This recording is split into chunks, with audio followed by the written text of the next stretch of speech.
wabarakatuh. Nama saya Muhammad Septian dengan NIM 210304048 dari kelas 5 Rek A MGT 1. Baiklah, di sini saya akan mempresentasikan komunikasi bisnis digital dengan dosen prodi Bapak Iqbal. Baiklah, di sini saya akan mempresentasikan pada pertemuan 9 sampai pertemuan 15. Pertemuan 9 dahulu, keterampilan presentasi bisnis. Membangun keterampilan presentasi bisnis yang efektif adalah kunci kesuksesan. Komunikasi yang baik dan penggunaan visual yang tepat dapat mempengaruhi keberhasilan presentasi.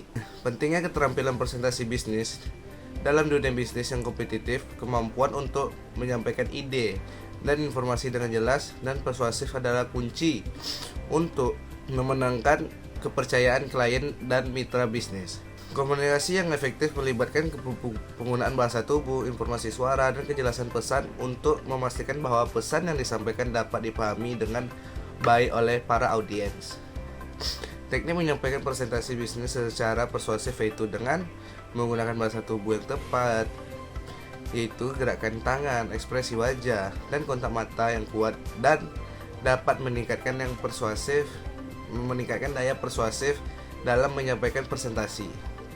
Sajikan dalam bentuk grafik. Ini membantu audiens untuk memahami informasi dengan lebih baik. Testimoni pelanggan menggunakan kutipan dan cerita sukses pelanggan dapat meyakinkan audiens mengenai manfaat produk atau layanan Anda. Penggunaan visual media dalam presentasi bisnis.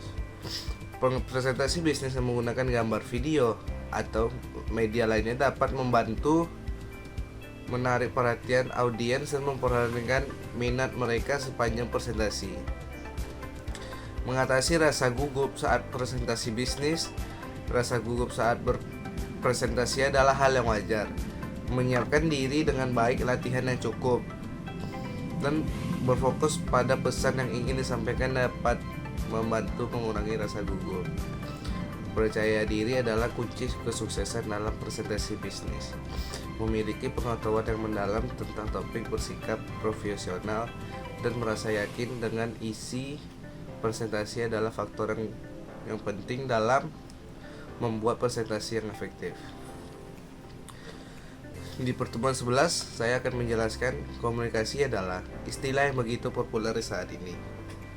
Media massa, buku, kelompok, diskusi, atau pelatihan seminar dan sebagainya membahas mengenai komunikasi. Manusia modern diberondong oleh pesan-pesan komunikasi dari berbagai jurusan, baik secara terang-terangan ataupun secara halus, baik secara verbal ataupun non-verbal. Komunikasi interpersonal adalah proses penukaran informasi, ide, pendapat, dan perasaan yang terjadi antara dua orang atau lebih. Contoh komunikasi interpersonal atau bisa disebut antar pribadi, seperti percakapan antara kedua teman, percakapan keluarga, dan percakapan antara 3 orang. Komunikasi interpersonal bisa terjadi di mana saja ketika menonton film, belajar, dan bekerja. Menurut Erwin Pace, komunikasi interpersonal atau komunikasi antar pribadi adalah proses komunikasi antara dua orang atau lebih secara tatap muka. Ini memungkinkan komunikator menyampaikan pesan secara langsung dan komunikasi menanggapinya pada saat yang bersamaan. Menurut Dan Barlon, komunikasi antara pribadi adalah proses komunikasi yang melibatkan orang lain. Komunikasi interpersonal terjadi ketika melakukan interaksi yang berfokus pada isyarat verbal dan non-verbal, serta saling berbalas. Jika tidak ada proses pertukaran verbal dan non-verbal, maka tidak disebut proses komunikasi antara pribadi. Menurut Effendi, komunikasi interpersonal adalah komunikasi yang terjadi pada dua orang yang melakukan percakapan. Kontak tersebut bisa bertatap muka ataupun melalui telepon sehingga menimbulkan timbal balik. Ciri-ciri komunikasi interpersonal. 1. Yang pertama, bahasa yang digunakan bisa formal dan informal. Kedua, memakai media tertentu, misal telepon, ponsel, dan email. Ketiga, dilakukan 2 orang atau lebih. Keempat, bersifat terbuka dan komunikatif. Efektivitas komunikasi interpersonal. Yang pertama, keterbukaan atau bisa disebut dengan openness. Kedua, empati. Ketiga, sikap mendukung atau supportiveness. Keempat, sikap positif, positiveness. Kelima, kesetaraan, equality. Kelompok adalah sekumpulan orang yang mempunyai tujuan bersama, yang berinteraksi satu sama lain untuk mencapai tujuan bersama, mengenal satu sama lainnya, dan memandang mereka sebagai bagian dari kelompok tersebut. Michael Burgon dalam Wiryanto 2005 mendefinisikan komunikasi kelompok berbagai interaksi secara tatap muka antara 3 orang atau lebih dengan tujuan yang telah diketahui seperti berbagi informasi, menjaga diri, pemecahan masalah, yang mana anggota-anggotanya dapat meningkatkan karakteristik pribadi anggota-anggota yang lain secara tepat. Klasifikasi kelompok. Kelompok pertama adalah kelompok primer. Kualitas komunikasi dalam kelompok primer bersifat dalam dan meluas, dalam artinya menembus kepribadian yang tersembunyi atau menyikap ke unsur-unsur yang tersirat. Meluas artinya hanya sedikit kendala yang menentukan tantangan dan cara berkomunikasi.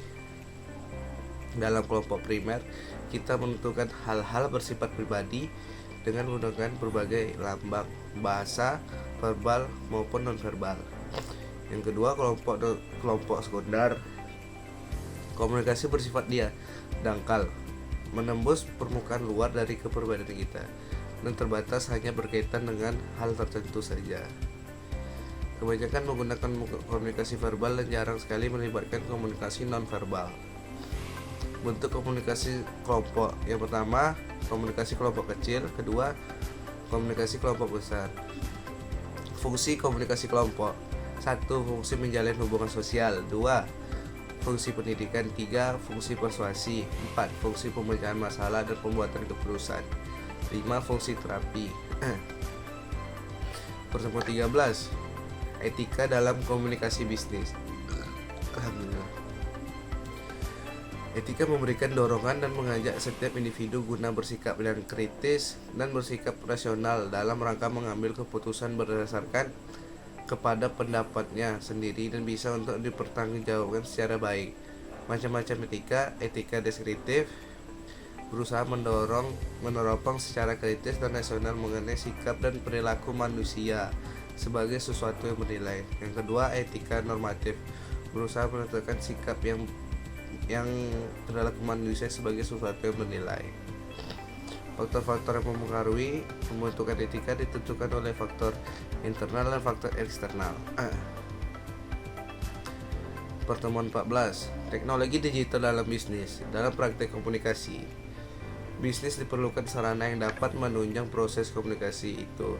Teknologi informasi dan komunikasi yang semakin hari semakin meningkat, berkembang dan dapat dimanfaatkan dalam praktek komunikasi bisnis. Internet adalah jaringan komputer yang tersusun oleh ribuan bahkan jutaan komputer. Teknologi digital adalah suatu alat yang tidak lagi menggunakan tenaga manusia secara manual, tetapi lebih pada sistem pengoperasian otomatis dengan sistem kontribusi atau format yang terbaca oleh komputer. Situs jejaring sosial, Facebook, Twitter, WordPress, Blogger, dan MySpace. Laksanakan pengembangan teknologi informasi dalam komunikasi bisnis. 1. Otomatis kantor. 2. Berbagi informasi dengan karyawan. 3. Bertukar informasi. 4. Tetap terhubung dengan konsumen. 5. Menjalin kerjasama atau berkolaborasi. 6. Menciptakan dan mengembangkan produk jasa.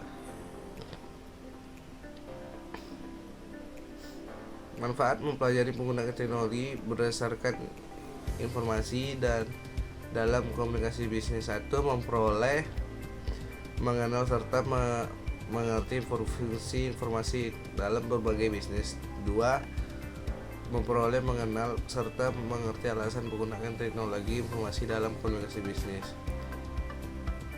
Kelebihan teknologi digital. 1. Data yang terkirim dari satu tempat ke tempat lain tidak berpengaruh cuaca buruk dan noise karena data yang tertransmisikan dalam bentuk sinyal digital. 2. Berbagai tipe sistem komunikasi tersedia dan dapat dipakai. 3. Biaya perawatan yang lebih rendah karena lebih praktis dan stabil. Kekurangan teknologi digital. Yang pertama, data yang terkirim dari satu tempat ke tempat lain tidak berpengaruh cuaca buruk dan noise karena data yang tertransmisikan dalam bentuk sinyal digital. 2. Berbagai tipe sistem komunikasi tersedia dan dapat dipakai. 3. Biaya perawatan lebih rendah karena lebih praktis dan stabil.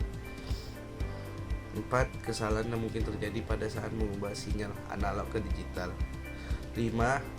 Membuat ketergantungan yang berlebihan pada penggunaan yang dapat menghambat kemampuan empati dan sosial secara nyata.